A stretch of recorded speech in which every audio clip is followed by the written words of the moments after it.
I am not a Filipino for nothing. Marcos Romualdez resign. Marcos Romualdez resign. Marcos Romualdez resign. Marcos Romualdez resign. Bawal ang wait muna, wait. Para alam po ninyo, ang MMDA gusto niyang palisin ang bus na may dalang pagkain. Ang sabi ko sa kanya, kung gusto mo, iharang na namin sa gitna ng kalsada. Wait mo na, Katayben, wait mo na, kalma. Kung hindi sila magre-respeto, nakapagilid ng bus, at tarantado pa itong opisyal na ito ng MMDA hindi magpakilala, gusto daw niya kumpiskahin ang bus na nagdala ng pagkain. Anong gusto nila? Iharang natin? Iharang! Iharang nito! Nag-coordinate na kami sa polis. Iharang! Polis. Ayaw nila! Ayaw nyo talaga na mapayapa na pagkilos. Tarantado talaga. Kayapa tayo dito! Hindi ba kayo pintado ng pangunguna ko? Putang ina. Ano ito? Magpuputang ina tayo dito? Nag-coordinate kami sa ground commander. Ang MMDA gusto pa rin palisin ang bus. Putang ina.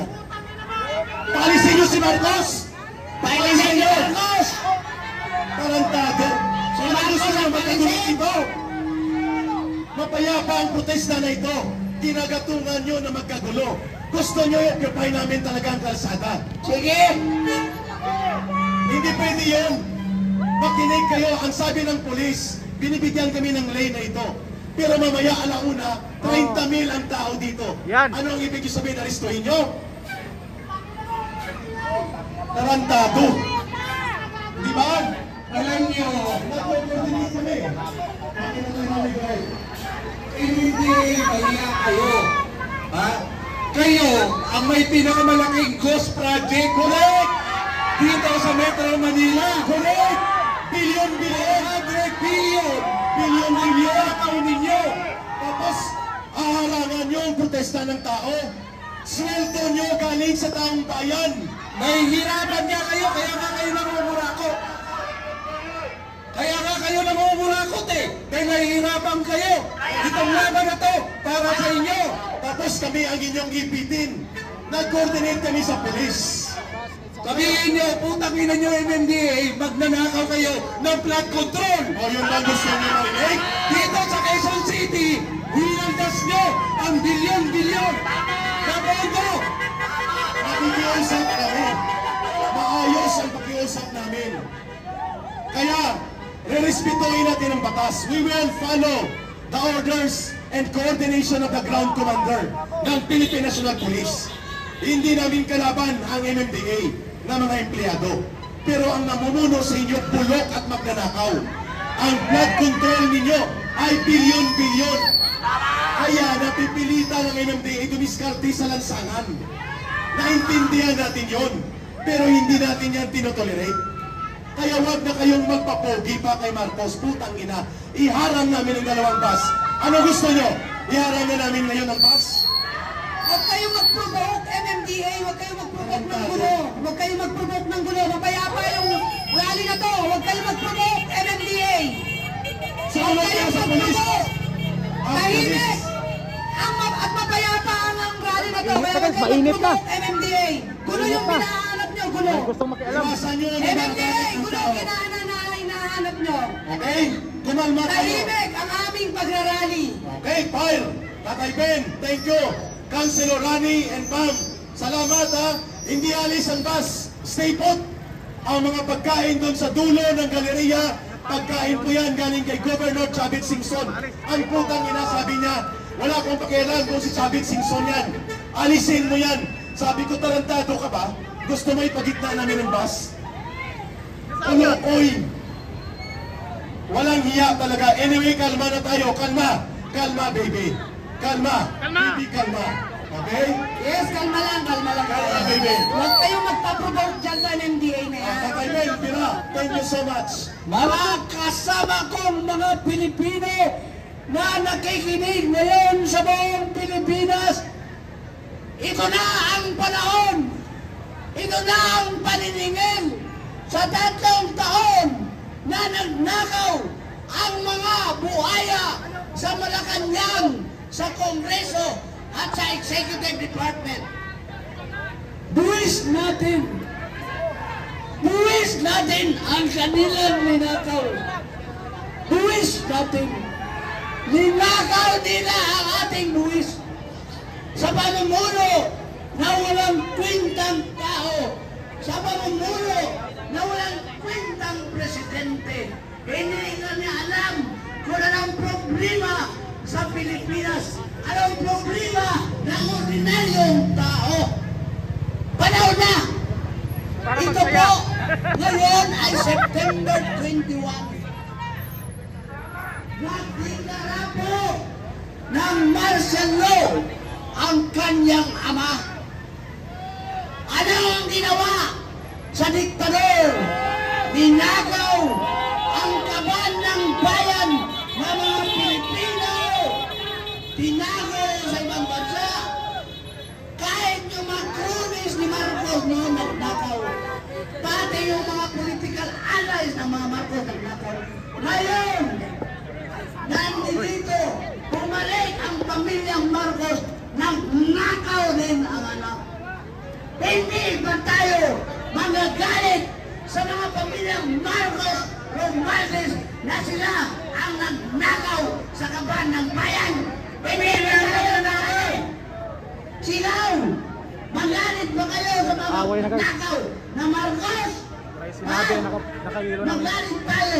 May sinabi. Dahil ito po, nagkataon na nandito tayo sa EDSA dahil ang EDSA po dito po pinalayas ang unang Marcos na naging diktador at nagpapahirap sa ating bayan sa mga tao. Negative, yun ang problema. Ngayon, ang anak na naman ang nagnakaw. Palayasin na natin sila dahil hindi nagtama itong mga ginagawa ng Marcos pamilya. Mga salot sila ng bayan. Kawatan, magnanakaw, robbers, stealers of people's money. Pamilyang Mandarambong, pamilyang Mandarambong, yun ang mga Marcos. Kung tinaboy natin sa EDSA ang ama, itaboy din natin ang anak dahil pareha lang silang magnanakaw. Walang pagkakaiba, magnanakaw silang lahat. Kapatid ng Mandarambong, Mga Pilipino, magnanakaw. ang sabi ni Lee Kuan Yew, Philippines will rot because of being self-forgiving. Bakit daw tayo magpamatawad sa mga magnanakaw? Tingnan mo, pinalayas lang natin ang magnanakaw na ama, ngunit pinabalik ang kanyang pamilya. Tapos ngayon, nagnakaw na naman ang anak. Tapos patawarin ba natin ang pagnanakaw nila? Ito ba yan? Hindi! Ito ba yan ang gagawin na? Sa Lunita, Ber patawarin iba, doon ba sa natin Lunita sila? po. Gusto mo, Kaya corruption nga lang hindi doon. tayo umasenso dahil sa pagiging self-forgiving. Mali yung turo na yan. Nung bata pa ko, 4 years old, nakita ko ang mga pulis, batuta lang ang pitpit nila. Ang magnanakaw, pinarada sa kalsada. Nilagyan, huwag ninyong akong tularan, magnanakaw ako. Ngayon, kinakonsintin pa ang magnanakaw. Ha? Ang ordinaryong bata na nagnakaw ng tinapay dahil wala'y kinakain. Kinulong. Pero sa Kongreso, sa Palasyo, sa Executive Department, marami magnanakaw. Yan, sinisilbihan pa natin. Anong klaseng Pilipino tayo? Hindi ba tayo natuto? We never learn our lesson. We never learn our lesson. Panahon na, parusahan natin ang mga magnanakaw sa bansa. Ha? Panahon na parusahan natin ang mga magnanakaw. Hindi lang tayo, kundi yung nasa serbisyo. Ang buwis ninyo napunta lang sa pagnanakaw ng mga Marcos. Lahat na empleyado sa gobyerno napunta sa buwis ang kanilang munting kita. Ngunit pagdating sa treasury ng gobyerno, ninakaw lang ng mga Marcos, ng mga Romualdez, ng mga Saldico, at mga alipores na congressman at senador, mga gobernador, mayor, barangay captain. Lahat nagnakaw sa ating buwis. Pipilirin ako Pamilyang Mandarambong! Ano ang gawin natin? Parang Tayo ngayon ang magsasalita, mga Pilipino. Kasi meron tayong presidente na wala nang alam at pag-iisip kung anong gawin niya para sa taong bayan. Meron tayong presidente na nagbitbit ng mga nuklear na armas galing sa Amerika upang tayo po'y mawala sa mundo. Bongbong Marcos is declared and present danger. He is the national security threat. Pinasok niya ang hindi magandang usapan, napunta ang IDCA, napunta ang mga armas nuklear dito sa Pilipinas. Pero anong sinabi ng mga tao? Tahimik pa rin. Huwag tayong manahimik. Matahimik na yung EPG. Sumigaw tayo. Bongbong Marcos, Yung kadado. tama na! Sobra na! Lumayas ka na! Marcos resign! Marcos resign! Lahat! Marcos resign! Marcos resign! Marcos resign! Okay, salamat, Tatay Ben. Announcement muna ha, medyo mahaba-haba pa to ha. Sa pagkain po, at sa mga may hawak ng placards, dahil lumalaki at lumalawak po ang numero natin, uunahin po natin ang bus dito sa likod, tag-2, 3 muna. Pwede nang kumuha, i-coordinate lang natin dito sa Marshall ni Councilor Rani. Hindi po tayo mag-sabay-sabay sapagkat 2 buses po ito, may isa pang darating na pagkain, okay? So, pwede na pong simulan habang nagpo-music muna tayo. At reserva mo ng boses, and then Madam Syra Jones, kung pwede puntahan nyo na ang Camp Aguinaldo kung magmamarcha ng mga generals. At sasalubungin natin sila. Ngayon na.